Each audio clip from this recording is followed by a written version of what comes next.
We all know that person. They walk into a room and heads instantly turn. They get up to present and everyone listens. No one can explain it. Some call it magic, some call it charisma. But what if I told you charisma isn't some mysterious superpower reserved for the chosen few? What if charisma is actually a skill you can deliberately level up? Just like in a video game. Get ready to transform your social presence. I'm about to walk you through a 5-level masterclass that'll have you feeling completely different than when you clicked on this video. You will build your charisma skill tree, complete a series of quests, and max your personal magnetism. By the end of this journey, you won't just understand charisma. You will be the main character everyone wants to meet. But before we can fix it, let's talk about why low charisma is ruining 3 key areas of your life. Key area number 1. Your career is stuck. In any job, success isn't just dependent on your skill. It's about how well you can communicate your ideas. Because even if you have the best ideas in the world, it doesn't matter if no one listens. Without charisma, your words carry no weight.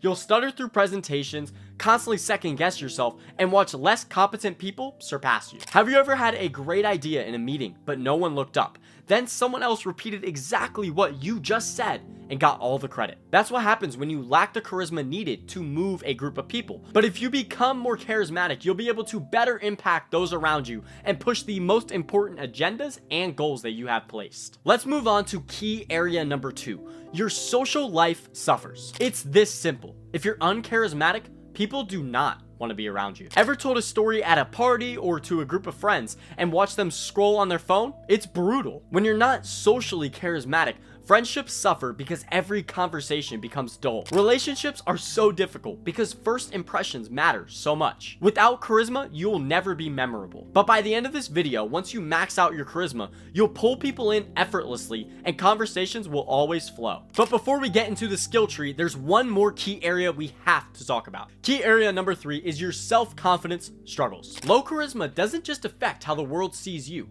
it affects how you see yourself. When people start to just ignore you and not value your ideas, your self-worth just diminishes. You start to think, maybe I'm just boring. Maybe no one likes me. Maybe I should just stop talking. That's how charisma, or the lack of it, shapes your own self-identity. But like I said in the beginning of this video, charisma isn't a natural charm. It's a skill you can actually develop. When you master it, you will carry yourself differently. People will have more respect for you and you will be able to better command attention. Now I think you understand the 3 main areas charisma is ruining your life in. I think it's time we dive into the skill tree. I'm going to cover the only 5 skills you need to become effortlessly charismatic. But first, make sure to leave a like and consider subscribing to help other people find content that helps. I want you to think of the skill tree like a video game. Each one levels you up, and they all build on the one before it. Skip one, you'll be back to level 0. So let's dive right into level 1, presence. This is your authority, your aura, or your presence, whatever you want to call it. When you walk into a room, people should pay attention. But the best presence is built without words. People should notice your confidence and your authority before you say anything. Here's 3 different ways to pass right through level 1. 1. Own the room with your body language. People make first judgments within seconds. If you look like you're lost or you're in the wrong place, you're out of here. I want you to picture 2 people walking into a room. One stands up tall, takes space, and makes eye contact. The other hunches over, closes his body off, and kind of stares off in the distance. Before they even say a word, you already know who's confident. You already know who has the presence in this conversation. The moment you stop looking uncomfortable, people start to respect your authority. The second way you can build up your presence is by making people feel heard. We'll go into how to speak later, but right now, focus on how to listen. When someone's talking to you, maintain strong eye contact.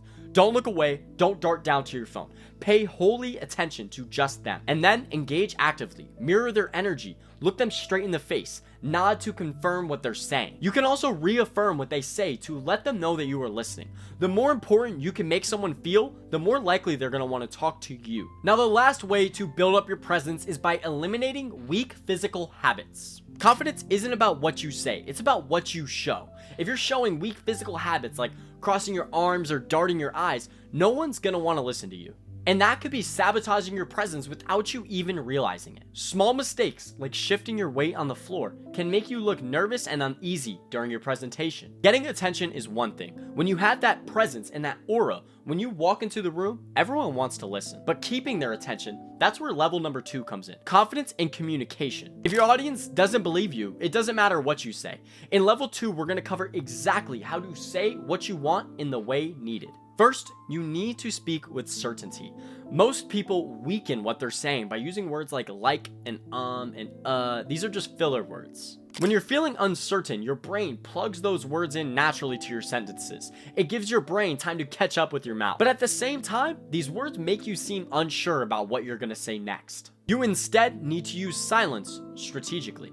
A short pause before saying something profound will make it more impactful. If you speak like someone who expects people to listen to them, everything will change for you. Then you just need to shift your self-perception. Confidence isn't some personality trait. It's a constant internal game. When you label yourself as bad at conversations, your brain picks up on that, and you carry that same energy and confidence into the next one. So I want you to focus on small wins. Every good interaction counts. You're continuously building up your confidence to a big conversation. Your self-perception often creates your reality. Control it, and you control what happens in your life. And the last thing you need to do to communicate confidently is handle social pressure. Maybe your charisma and communication is fine in small groups, but once you get in large places, you crumble. Here's one piece of advice I got a while ago that completely changed the way I approach social situations. 99% of people in the world do not care about you. They're way too caught up in their own problems and own successes to worry about you. And the 1% of people that do judge you and do care have nothing else better to do. Once you realize that no one else's opinion but your own matters, you can start communicating confidently and own the room. Presence got you the attention, confidence helped you keep it, but now we're going to talk about exactly how you can make conversations flow. Level number 3 is conversation mastery, and there's 3 distinct types of conversations that you need to master: the presentation, the group setting, and the one-on-one. Let's start immediately with the presentation. Most presenters start their presentations boring. They start out by saying, "Hey, today I'm going to be covering this." But I implore you to use what I call the hook and hold method. Hook by saying something unexpected right away, then hold by constantly re-engaging your audience throughout the entire thing. Let's analyze how I did that in this exact video. I started out immediately by telling you charisma isn't just some superpower, it's something you can actually develop. Then saying I have an actual way to help you develop this. Then I also told you later in this video, I'm gonna cover actual quests you can complete to level up easily. That could be why you are still here listening to me right now. So figure out your audience's expectations, deliver on those immediately, then over-deliver throughout your presentation. If you master the hook and hold method, your presentations won't just be learned, they will be remembered. Let's cover the next type of conversation. I'm going to show you how to use the power of storytelling to absolutely dominate group conversations. The human brain craves organization, and what is the most organized thing in the entire world? Time. That's why stories are so powerful and engaging. They move in a clear structure and our brains love it. If someone ever asks you, "Hey, how do you handle rejection?" You could just say, "Yeah, I handle it fine, I do alright." But that's boring. No one cares. Instead, you can go into a long spiel about how you approached your gym crush and got rejected. And that would be so much better. They're gonna remember the entire sequence of events and tie that to you. Sure, it may be a little bit boring, but people don't remember statements. They remember stories. Now, let's jump into the last conversation type, the one-on-one. I'm gonna teach you how to keep conversations flowing. And all you need to understand for one-on-one conversations is the #1 conversation killer: close-ended questions. If you ask someone, "Hey, did you like the event last week?" They're just gonna say yes. Boom, conversation over, dead end. But you could switch that just by asking open-ended questions. "Hey, how did you enjoy the event last week? What was your favorite part?" This gets people talking. It gets them comfortable and interested to share more about themselves. Small shift, big impact. Mastering this makes conversations flow effortlessly, and you transform into the kind of person people want to talk to. But here's the thing. Conversations aren't enough. The most charismatic people in the world push their ideas and agendas forward. They guide conversations, shape decisions, and make other people see the world through their lens. That's where level number 4 comes in: persuasion and influence. If you are not in control of the conversation, someone else is. Let me show you how to take the lead. Here are 3 techniques to completely control the flow of a conversation. Technique number 1 is framing ideas effectively through a framework. Every conversation needs a structure. Without it, your words just lack impact. The simplest but most effective one I've ever found is from Ben Guion. It's the 3-2-1 structure. Whenever you are explaining something or talking to someone, you can structure your ideas as follows. The 3 steps to achieve something, the 2 types or ways, or the 1 most important thing they need to know. Let me give you an example. In an interview, someone asked you, hey, what makes you a strong leader? You could respond with the 3 steps it took to build up your leadership qualities, the 2 types of leadership and how they help you, or the 1 most important quality that defines your leadership. Do you see how structured that is? It's clear, comprehensible, and compelling. People remember organized ideas, not a random assortment of thoughts. Now let's move into technique number 2, social proof and authority cues. Another way to absolutely control a conversation is by leveraging your social proof. Let's say you are a certified personal trainer. If you walk up to someone and try to give them advice on an exercise, you should probably mention that first. It puts credibility to your thoughts. And it's not just a theory, it's science. A marketing study found that when the people presenting a new drug were wearing white lab coats, they were 50 times more likely to buy and try that drug. The brain takes shortcuts. It assumes titles, uniforms, and credibility often mean success. If you can learn to use your experiences to position yourself as an authority, people will naturally listen to you. And the last technique is the power of silence. I touched on this a little bit in the beginning, but a big part of all conversation is controlling the rhythm. Most people consider silence in a conversation to be awkward, but charismatic people let their words breathe. When you say something important, pause. Take a second. Let them think. Let them process. You see what I just did there? You control the conversation's pace and impact by choosing when to speak and when not to. Silence forces people to lean in. It makes you seem more measured, more in control, and more confident. If you can master the 3 techniques I just shared with you, you will never talk again. You will always be persuading and influencing. Now let's move into level 5, magnetic energy. This is a combination and accumulation of everything I just shared with you. You've built presence, confidence, conversation flow, and you can even persuade people now.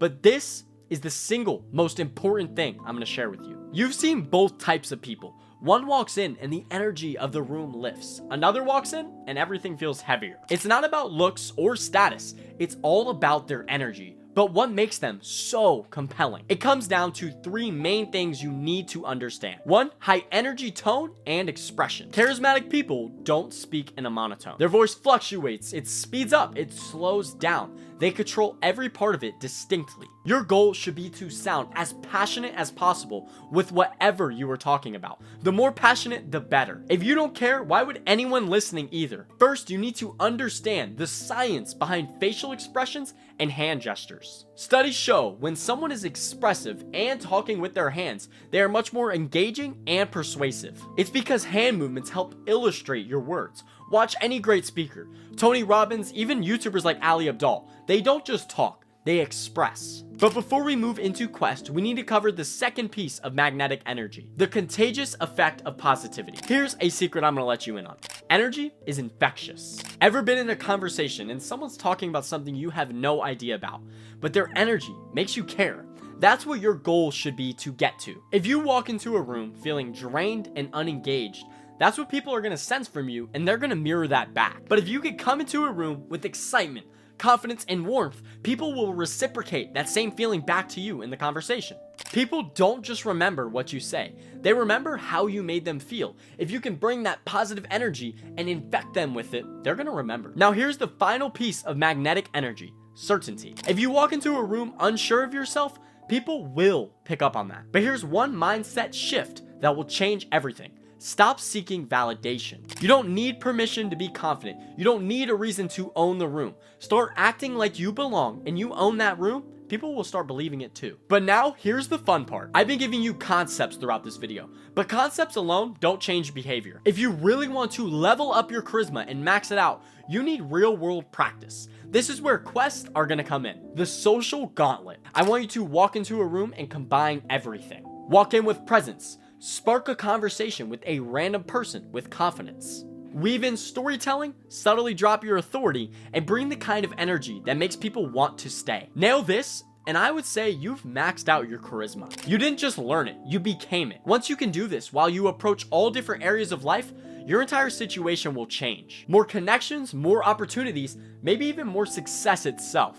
Every day, make small strides and build the repetitions until you've maxed out your charisma skill. However, even then, you may not know where to apply this skill. If you're feeling lost in career, academics, or just life in general, go check out my last video. Thank you so much for tuning into this one.